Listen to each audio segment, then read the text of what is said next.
दोस्तों आज रात की बात है। बस कल सुबह 23 तारीख को मायावती जी एक बैठक करने वाली हैं। यानी 23 तारीख को यह वीडियो अपलोड होगी और ये आज अपलोड हो रही है। तो सोचिए आज मायावती जी 11 बजे से बैठक चालू कर चुकी हैं। और मायावती जी ने बैठक चालू करने से पहले 22 तारीख यानी आज के दिन, जिस दिन मैं वीडियो यह बना रहा हूँ, इस दिन उन्होंने एक बड़ा पत्र लिखा और इस पत्र में मीडिया को और तमाम सम्मानित नेताओं को क्या क्या संदेश दिया है वो साफ तौर पर उन्होंने लिखा है। बहुजन समाज पार्टी का ये खत है, समझ लीजिए, और इसे जारी करता मायावती जी खुद हैं। तो आज सबसे बड़ी खबर है बहुजन समाज के लिए और एक खबर आपको बताते हैं सर्व समाज के लिए। अटल सेतु का आप लोगों ने नाम तो सुना ही होगा। अटल सेतु 18,000 करोड़ रुपए में बना था। 18,000 करोड़ रुपए मायावती जी ने 600 करोड़ में लखनऊ को चमका दिया। और आज लखनऊ 2007 से और आज तक अभी एक खरोच नहीं आई है। और पूरे देश का जो पर्यटन स्थल है लखनऊ अंबेडकर पार्क, लखनऊ में तमाम पार्कें मायावती जी ने बनवाई। पर्यावरण का भी कई पार्कों में ध्यान रखा। उसके चलते हुए मायावती जी ने काम किया जिसे आज 1 इंच भी नहीं टूटा है, ना ही खरोच आई है। और 18,000 करोड़ रुपए से लागत के बने हुए इस पुल में दरार आना चालू हो गया है। आपने पिछले वीडियो में देखा ही होगा कि बिहार के कई पुल उद्घाटन से पहले ध्वस्त हो चुके हैं। तो आज तमाम इस वीडियो में खबर है जो आपके सामने मैं रखूंगा और बताने की मैं कोशिश करूंगा। चलिए आज की वीडियो शुरू करते हैं और हर खबर पर आपकी नज़र होगी। नमस्कार दोस्तों, मैं हूं पराग और आप देख रहे हैं देसी पीएसबी ब्लॉग। आज की सबसे बड़ी खबर, ममता बनर्जी प्रचार कर सकती हैं प्रियंका वाड्रा जी का। तो ये बड़ी खबर है, प्रियंका वाड्रा जी का उपचुनाव में प्रचार कर सकती हैं और प्रचार स्टारकों की लिस्ट में ममता बनर्जी का भी नाम हो सकता है। और खबर अब बात करते हैं अयोध्या से। राजू दास को जो सिक्योरिटी मिली थी उसे अयोध्या के डीएम साहब ने हटा दिया और ये भी बताया है कि अब आपके नाम वारंट जारी होगा। सोचिए, अयोध्या में बीजेपी चुनाव क्या हारी, बीजेपी के चाहने वालों के मुसीबत आने लगे। पहले भी इन पर तमाम केस हो चुके थे और आज डीएम साहब ने जिस तरह से फिल्मी स्टाइल में कहा कि आपकी सिक्योरिटी हटाई जा रही है क्योंकि आप एक अपराधी हैं और कानून में अपराध की एक ही सज़ा है और जेल होनी चाहिए इस सज़ा के चलते हुए। तो तमाम वो खबर जो राविश कुमार ने इसे लिखा आपके सामने मैं बताऊंगा। मायावती जी ने एक कमेंट किया है, उस कमेंट को मैं आपके सामने पढ़ूं, लेकिन उससे पहले कुछ बातें और बता दूं कि मायावती जी लगातार जो दलित पिछड़े आदिवासी हैं उन पर अत्याचार हो रहा है वो लगातार आवाज़ उठा रही हैं। लेकिन कुछ राजनेता लोग हैं जो कहते हैं कि मायावती जी सिर्फ और सिर्फ एसी की राजनीति कर रही हैं, ट्विटर की राजनीति कर रही हैं। तो मैं बता दूं, मायावती जी का एक ट्वीट और लोगों का धरना प्रदर्शन बराबर होता है। मैं मायावती जी की तारीफ कतई नहीं कर रहा, लेकिन मायावती जी का जो कार्य है मैं उसकी तारीफ कर रहा हूं। तो मायावती जी ने वोट भले ही ज़्यादा नहीं पाई हैं, ना ही इस चुनाव में लोकसभा के चुनाव में अच्छा परफॉर्मेंस कर पाई हैं, लेकिन फिर भी मुसलमानों पर अत्याचार हो, दलितों पर, पिछड़ों पर, ब्राह्मणों पर, किसी भी समुदाय के लोगों पर अत्याचार हो, आवाज़ उठाती हैं। और जिन लोगों ने संविधान बचाने के नाम पर वोट लिया था, मुसलमानों को संरक्षण देने के नाम पर वोट लिया था, उन्होंने एक खबर तक नहीं लिखा है मुसलमानों दलितों के पक्ष में।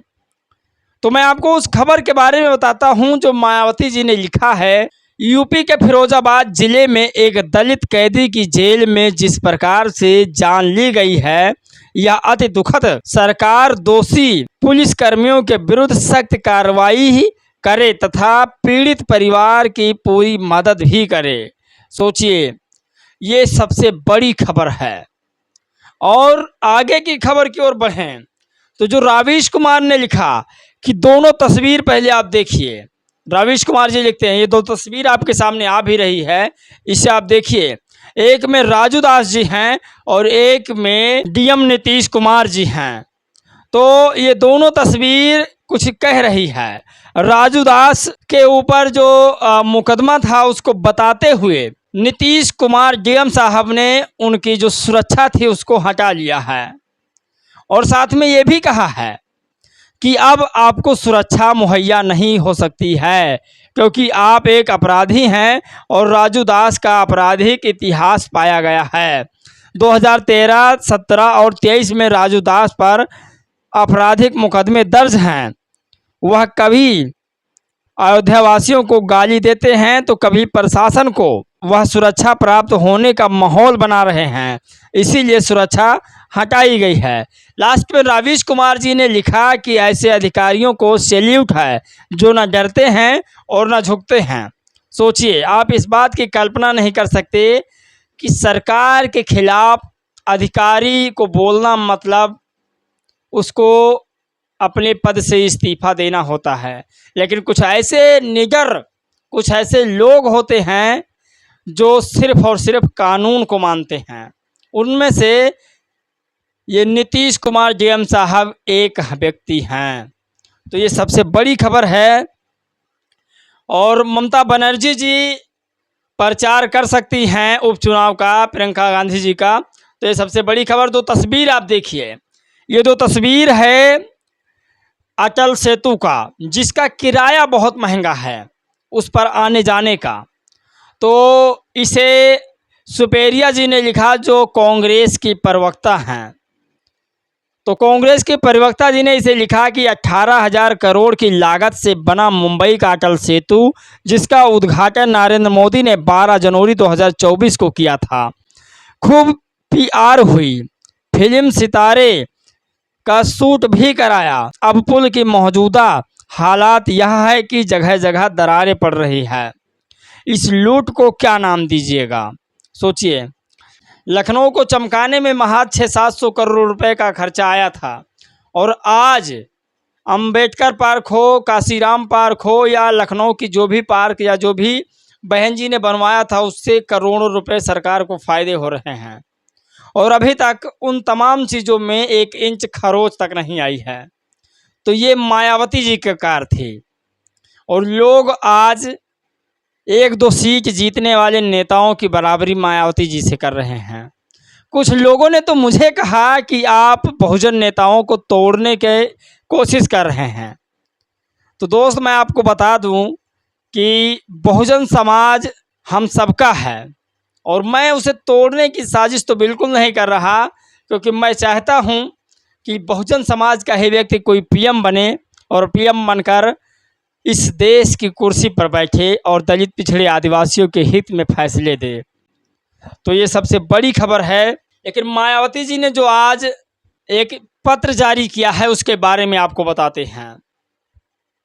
सेवा में श्रीमान संपादक ब्यूरो प्रमुख महोदय, श्रीमान बहुजन समाज पार्टी बीएसपी की राष्ट्रीय अध्यक्ष उत्तर प्रदेश की पूर्व मुख्यमंत्री व पूर्व सांसद बहन कुमारी मायावती जी कल दिनांक 23 जून सन 2024 दिन रविवार को उत्तर प्रदेश सहित बीएसपी ऑल इंडिया के सभी वरिष्ठ एवं विभिन्न राज्य के प्रमुख पदाधिकारियों की महत्वपूर्ण बैठक को संबोधित करेंगी। इस बैठक में अभी हाल ही में संपन्न 18वीं लोकसभा आम चुनाव के परिणाम को मद्देनजर रखते हुए समीक्षा तथा आगे की तैयारियों के लिए जरूरी दिशा निर्देश दिए जाएंगे। आपसे अनुरोध है कि आप अपने मीडिया कैमरामैन फोटोग्राफर को उक्त प्रोग्राम के कवरेज के लिए निम्नलिखित कार्यक्रम के मुताबिक भेजने की कृपा करें। तो मायावती जी कल 23 तारीख को 11 बजे एक ऐसी मीटिंग रखेंगी जिससे आने वाले विधानसभा चुनाव में कुछ हासिल हो सके। बाकी आपको क्या लगता है कि आकाश आनंद के आने की वजह से बहुजन समाज पार्टी में एक नई ऊर्जा आएगी या नहीं। बहुजन समाज पार्टी 2007 की तरह यूपी में पूर्ण बहुमत की सरकार बना पाएगी या नहीं। आप लोग की राय जानना बहुत ज़रूरी है। इस वीडियो में दोस्तों बस इतना ही। जय भीम, नमो बुद्धाय।